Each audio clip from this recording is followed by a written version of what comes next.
Entonces, se obtiene el valor de la expresión, perdón, la expresión para la aceleración. Usted lo puede comprobar, usted se viene acá, mire que es exactamente la misma, solo que aquí no está factorizada la g. Yo la factoricé, creo que la factoricé bien, sí, sí. Y haga la tarea. Tome esta aceleración, reemplácela en cualquiera de las ecuaciones y obtenga este valor para la tensión. ¿Listo? Tareita y tareita. Bien, entonces, antes de continuar con más ejercicios, vale la pena, es indispensable hablar sobre las fuerzas elásticas. En este caso, antes de continuar, voy a hacer una cosa, mire. Yo les había dicho que yo, pues, me había saltado, pero en realidad no me la salté.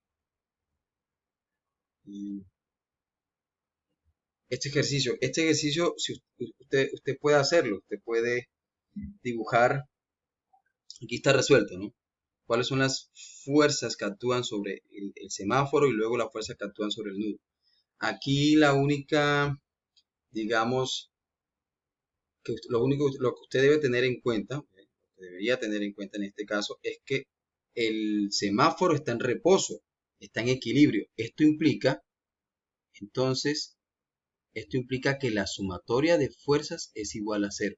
Cuando usted haga sumatoria de fuerzas en X es igual a cero y cuando usted haga sumatoria de fuerzas en Y es igual a cero. Y de esa manera, usted puede hallar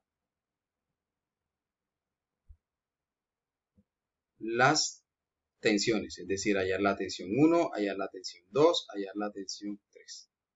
Mire, este es fácil porque aquí usted está diciendo sumatoria de fuerzas en X es igual a 0 porque no hay fuerza. Sumatoria de fuerzas en Y, mire, aquí está hacia arriba la tensión 3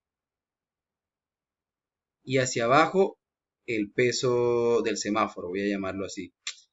Vamos a llamarlo, bueno, ahí dice F sub G, que es la fuerza gravitacional, listo. Y eso es igual a 0. O sea que en este caso, T sub 3 menos eso, mg igual a 0. O sea que aquí obtengo que T sub 3 es igual a masa por gravedad. Ya tienes T sub 3. T sub 3, done, listo.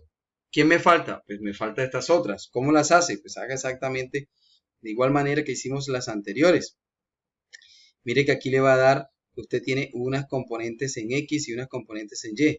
Por ejemplo, esta componente de aquí es T sub 2 coseno de 53. Esta componente de acá es T sub 1 coseno de 37. ¿Sí lo ve?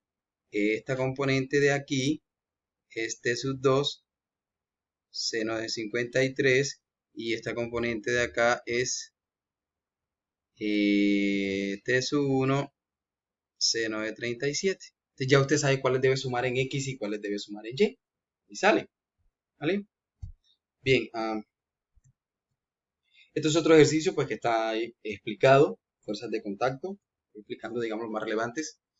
No es que los otros no sean relevantes, sí son importantes. Solo que le queda de lectura a usted. Esta parte de definir el sistema objeto de nuestro problema. Lo habíamos tocado. Y entonces... claro, siempre si tienen duda pues me pueden preguntar.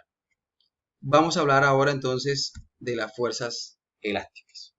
Entonces, en el caso de que yo mencionaba, las cuerdas que estábamos tratando eran cuerdas inextensibles, es decir, no se estiraban, no eran un cauchito. Cuando sucede eso, cuando estamos ante la presencia de un resorte, un elástico, normalmente esas fuerzas elásticas están dadas por la conocida ley de Hooke. Y se puede expresar la ley de Hooke. Usted la puede expresar así, de esa manera, o en términos de módulo de la fuerza, F es igual a K por X, si es a lo largo del eje X, donde K es una constante propia del material del resorte y X es el estiramiento. Si ustedes notan, esta fuerza no es constante, esta fuerza depende del estiramiento, ¿vale? Por lo tanto, cuando vayamos a escribir las ecuaciones de Newton, hay que tener en cuenta eso. y no nos quedan tan algebraicas como las hemos estado trabajando. Entonces, esto lo vamos a recordar más adelante cuando veamos el concepto de trabajo y energía. ¿Listo? Bien, hablemos entonces de las fuerzas de fricción o fuerzas de rozamiento. Esto también ya lo habíamos, se lo había enviado para que ustedes lo leyeran. Y entonces aparecen cuando hay un movimiento, cuando una superficie se mueve sobre otra o cuando vamos a través de un medio viscoso, cuando, por ejemplo, nos lanzamos a una piscina y caemos de cabeza o de pie y entonces vamos perdiendo, voy a decirlo así, velocidad a medida que nos movemos a través de la piscina. ¿Vale? Entonces, existen en principio, voy a colocar acá que ya lo habíamos hablado, dos tipos que se pueden clasificar en fuerzas de rozamiento estático y fuerza de rozamiento dinámico. ¿Ok? La fuerza de rozamiento estático actúa cuando usted tiene el objeto y ese objeto entonces usted empieza a aplicarle una fuerza y esa fuerza no es suficiente para mover el objeto. Ahí está actuando la fuerza de rozamiento estático. Cuando ya usted empieza a mover el objeto y el objeto se está moviendo y a usted se le dificulta porque el rozamiento se lo está impidiendo, pues allí hay una fuerza de rozamiento dinámica. En tal caso, la fuerza de rozamiento se puede escribir entonces como la multiplicación de una constante que se llama coeficiente de rozamiento y la fuerza normal entre la superficie y el objeto que se esté moviendo, ¿vale? Entre esas dos. Ya saben, antes de moverse es el estático, después de moverse es el dinámico o cinético también le llaman. ¿Listo? ¿De qué depende eso? Pues, ¿de qué depende ese mu que está ahí? ¿De qué depende este coeficiente de rozamiento? Pues depende de los tipo de material que se esté moviendo uno sobre otro. Aquí hay una tabla, pues, te la echen el repaso de esa tabla. Entonces, vamos a ese ejercicio. Voy a ir a este ejercicio, donde en este ejercicio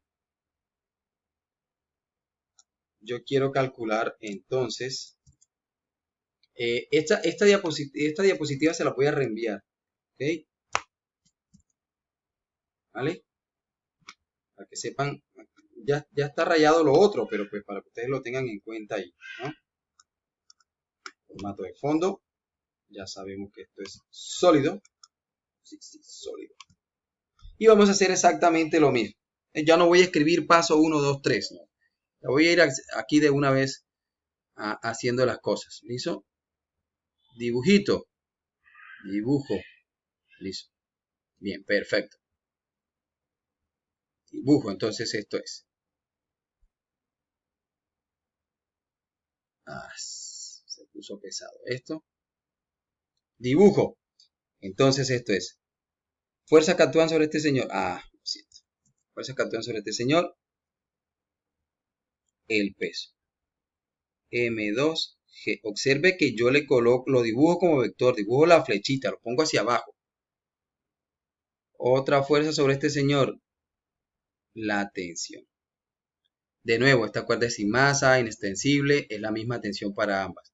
Fuerzas que actúan sobre este señor. Entonces, no lo voy a dibujar porque ya está aquí la fuerza en azul. Otra fuerza que actúa sobre este señor es el peso. Si usted no me dibuja esa flechita, eso no es un vector. Este cuerpo está en contacto con este señor, entonces la normal, mire lo que pasa acá, esta cuerda está tirando este cuerpo.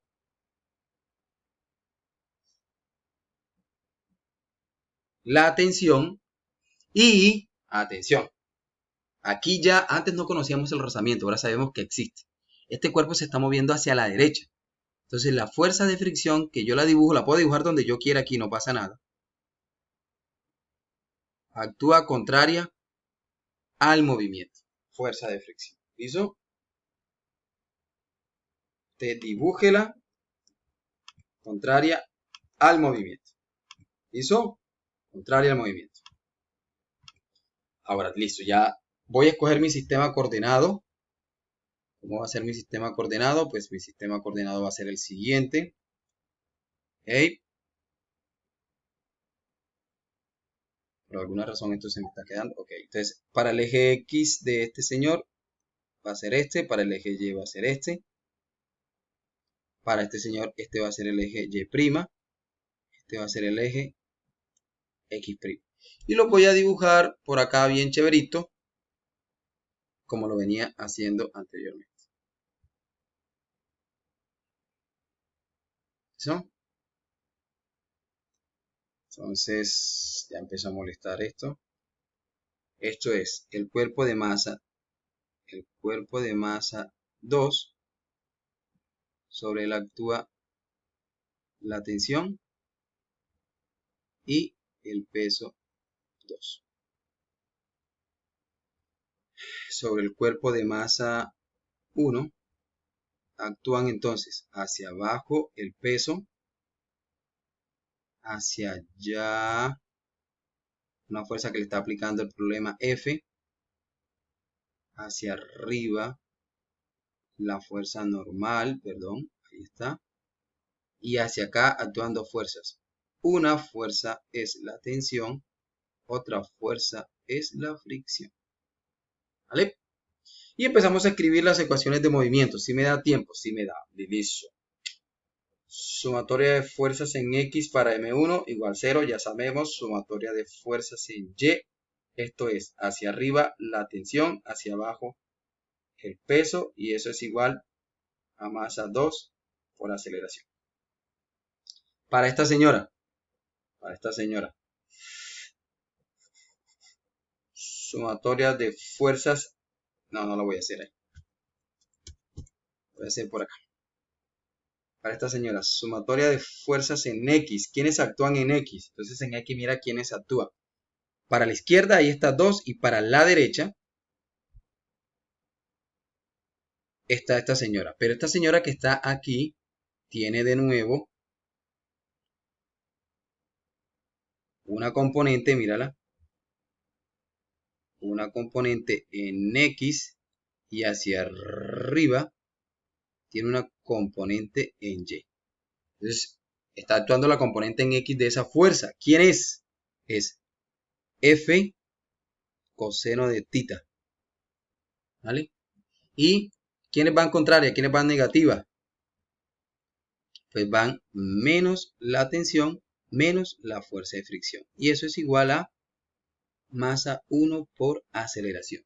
Porque a lo largo de este eje es que está el movimiento. Es igual a masa por aceleración. Entonces se lo puede escribir como F coseno de tita menos la tensión menos, ¿cómo se escribe la fuerza de fricción? Mu por la normal es igual a M1 por A. ¿Ok? Sumatoria de fuerzas en X. Sumatoria de fuerzas en Y. ¿Qué fuerzas actúan en Y? Entonces en Y veamos, está la normal positiva hacia arriba. Y hacia abajo, hacia arriba también, esta componente que es ¿cuál? Esa componente es F seno de tita. Mírenla, aquí está. Dame un momento. Esta que está aquí es